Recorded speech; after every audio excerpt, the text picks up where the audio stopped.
that all of us are different, but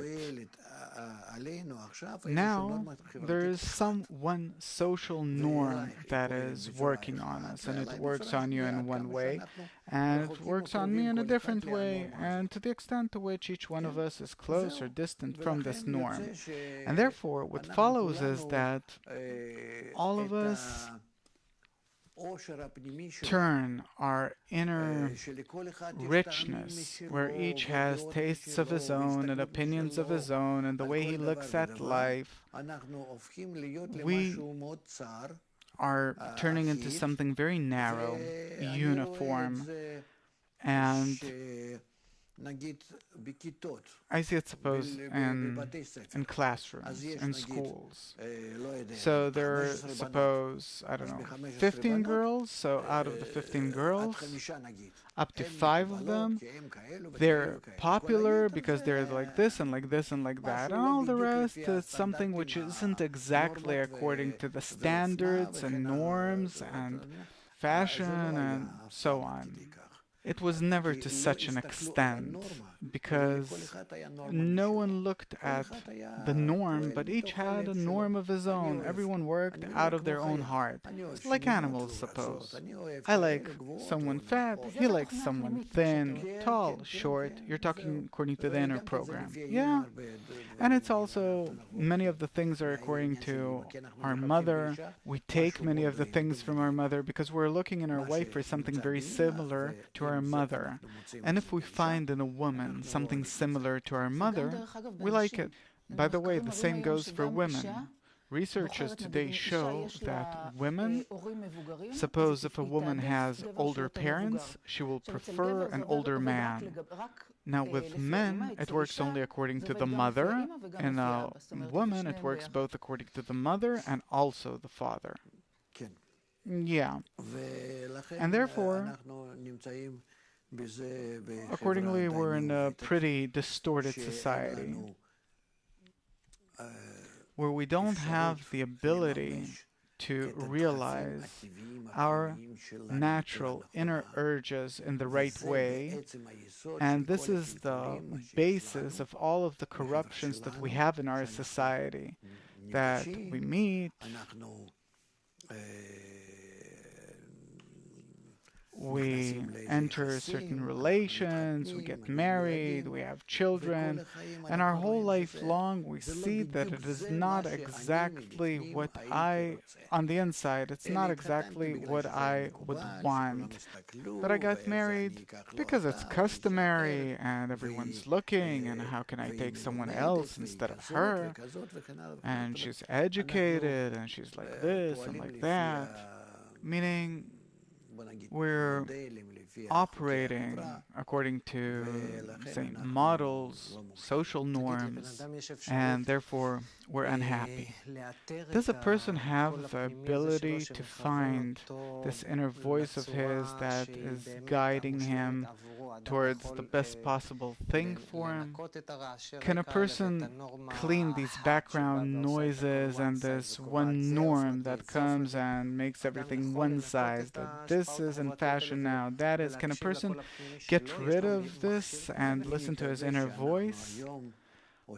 I hope that today we're having a revision about everything that we did in the past 100 years, and that we are coming to a state where really we couldn't care less about what society thinks, and what we will try to do is to identify our inner natural urges and to look at relationships where we're actually connecting for life as something that really suits me. She could be fat, small, like this, like that, doesn't matter what. But she fits me according to my internality. It's possible that we'll even create such tests that will ask people, men and women, and understand. Maybe we'll also be able to penetrate through all the stigmas and norms and everything that they have from society, from the internet and so on, to penetrate into a person and feel more and more what really fits him, suits him, and then we will really be able to be a society which benefits the development of the right and natural kind of relationships. Natural. In this kind of a test, what do I have to ask myself as an individual? I can't immediately start talking about it. It's not my profession. I'm not ready for it. I came here 25 minutes ago, and before me I saw this note where it says, attraction between men and women. That's it. And only now I know what we're talking about. Okay, so I'll ask something else. Our topic today is attraction between men and women. Right. But what I did want to say is that we do understand that something extremely important. I'd say that it's the most important thing, because lack of satisfaction in a relationship between spouses, it has implications on everything. The life of the country and economy and industry and security in every country and the entire world. It's the essence of our being. Why? This is something that we already know, that if a person feels good in his family nest, he's calm, he knows how to correctly develop his relations, ties. It's the essence of society. The family is the essence of society, right? So, from here we have to understand that if we'll build the right foundation, by this we build the world. Today this approach, attitude is kind of dissipating. It'll come back because we'll have no choice, but on a different level, in a corrected way. As always, that we do something, we corrupt until we see that, oh, better go back. We assess the situation and go back.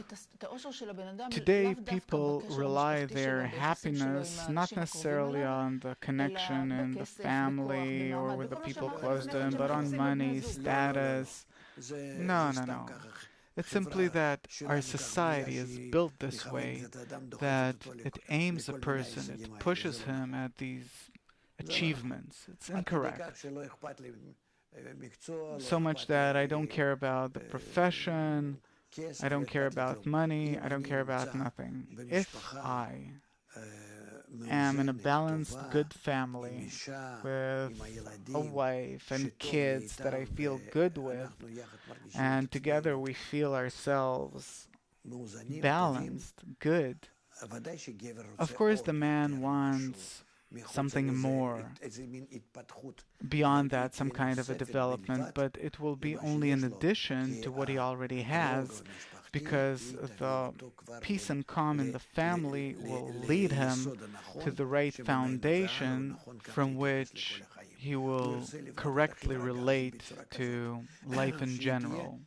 He'll also want to build society this way, so it will fit his family, so it will support his family, and so all of society will be aimed at the family and not at something out there to conquer other countries and to just be rich in order to spend it and so on. No, everything will be targeted at the family. The building of the right family is the essence of humanity.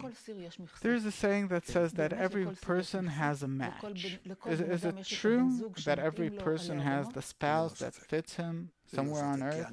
Undoubtedly, for sure. According to the wisdom of Kabbalah, we came out of the one Adam, which consists of Adam and Eve, these two parts together, and when they were about to explode during the so-called sin of the tree of knowledge, so this explosion distanced them in shape and in form and in distance, all of these counterparts, in an ideal way. Each has its own counterpart, which is perfect for it. That specifically that part completes it. Let's put it this way. All of the incarnations that we're going through throughout all of history is eventually in order to find the specific part which is against me, that fits me.